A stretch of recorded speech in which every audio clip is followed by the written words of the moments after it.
मायावती की तैयारी इंडिया और एनडीए पर पड़ सकती है भारी।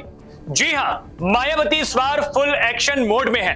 लोकसभा चुनाव भी लगा हुआ है और उसी के साथ लोकसभा चुनाव से पहले अगर बसपा की तैयारी की बात की जाए तो मध्य प्रदेश में जहां कांग्रेस और बीजेपी के बीच दो ध्रुवीय लड़ाई चल रही थी, उसके बीच में मायावती खुद को तीसरा विकल्प तैयार करने के मूड में है।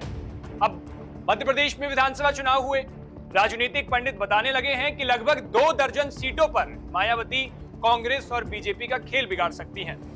मायावती ने खूब प्रचार किया।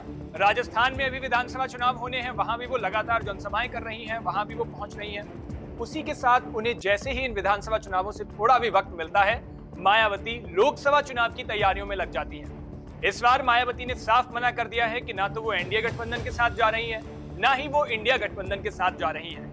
यानी मायावती अकेले चुनाव लड़ेंगी। मध्य प्रदेश में गोंडवाना गणतंत्र पार्टी के साथ उन्होंने गठबंधन किया, उसके साथ चुनाव लड़ा।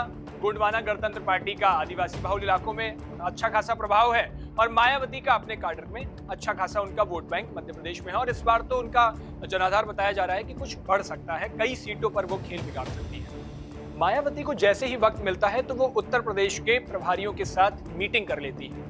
अब उस मीटिंग से क्या होता है, इसमें इस बात की चर्चा होती है कि किन प्रत्याशियों को टिकट दी जाए, कैसे पार्टी चुनाव लड़ेगी, किन किन लोगों को उसमें शामिल करेगी, ऐसी कई चीजें हैं। मायावती को एक बड़े राजनेता के तौर पर माना जाता है और मायावती की जो पकड़ है, वो उनकी जो काम करने का तरीका है, वो भी निराला ही होता है। इसीलिए इस बार ये भी खबर आ रही है कि प्रत्याशियों को जो टिकट मिलेगी, जो प्रत्याशी बनाए जाएंगे, वो आम तरीके से इस बार बसपा में प्रत्याशी नहीं बनेंगे।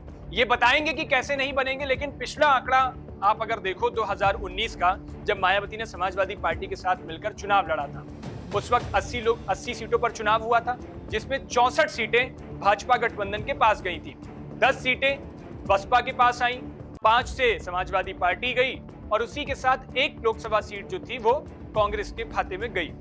मायावती ने जब समाजवादी पार्टी के साथ गठबंधन किया, उसके बाद मनमुटाव हुआ, वो गठबंधन टूटा, उनके तमाम तरह की बयानबाजियां हुई, वो अलग की बात है। लेकिन 2014 का जो लोकसभा चुनाव था, फिर 2019 का जो हुआ, उसमें कई चीजें बसपा के लिए मुश्किलों के तौर पर आई। जैसे एक मिश्रित लोकसभा सीट थी, बसपा हमेशा से वो सीट जीतती आई है, चाहे 2004 की बात हो, उससे पहले भी 1998 की बात हो, फिर 2004 की हो, 2009 की हो, हमेशा वो सीट जीती।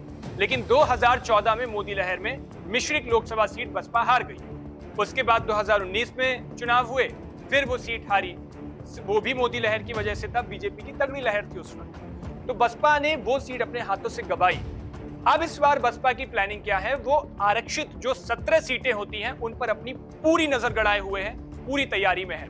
पिछली बार इनमें 15 जो सीटें थी वो भाजपा गठबंधन के पास गई, 2 लोकसभा सीटें लालगंज और नगीना की सीट बसपा के खाते में आई थी। इस बार मायावती की तैयारी उन 17 सीटों पर है। उन्हीं के लगातार मंडल प्रभारियों के साथ बैठक कर रही है, बूथ प्रभारियों के साथ बैठक की। इससे पहले भी मायावती ने कई मीटिंगें बुलाई उत्तर प्रदेश के लिए, जिसमें उत्तर प्रदेश के कई प्रभारी शामिल हुए थे, बड़े पदाधिकारी शामिल हुए थे, तो उसमें प्लानिंग चल रही है। और उसी के साथ मायावती की जो अंदर से सूत्रों के हवाले से खबर आ रही है, जो लोग बता रहे हैं, उसमें यह बात आई है कि मायावती चाहती है कि इस बार कोई बाहरी को टिकट ना दी जाए, उन्हीं के कैडर के जो लोग हैं उनको टिकट दी जाए, जिससे जो वोट लेने में आसानी होगी वो क्षेत्रीय, क्योंकि जो लोकसभा चुनाव होगा वो कहीं ना कहीं मायावती का अपना वोट बैंक है, वो अपने वोट बैंक पर हमेशा खेलती हैं और उनका वो जो वोट बैंक होता है वो नपातुला वोट बैंक है, वो बसपा के खाते में लगभग जाना ही होता है।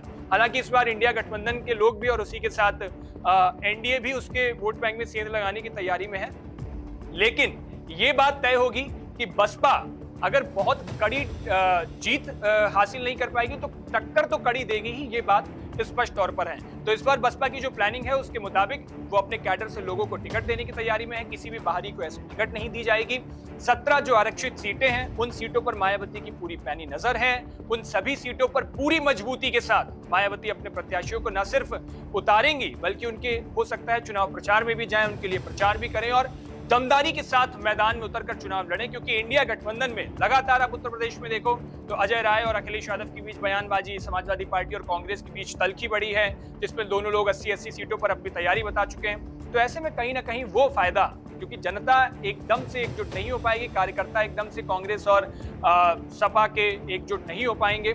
यही हाल हुआ था 2019 में जब बसपा और सपा ने चुनाव लड़ा था, तब भी कार्यकर्ता एक साथ एकजुट नहीं हो पाए थे, उसका खामियाजा देखने को मिला था। यही इस बार भी होगा। तो बसपा तगड़ी तैयारी में है और इस बार फिर ये बात कही जा सकती है कि अगर कड़ी जीत नहीं दर्ज करा सकती है तो कड़ी टक्कर तो बसपा देगी ही देगी। बाकी आपकी इस पर क्या राय है हमें कमेंट बॉक्स में जरूर बताइएगा। बाकी खबरों के लिए देखते रहिए न्यूज़ 20।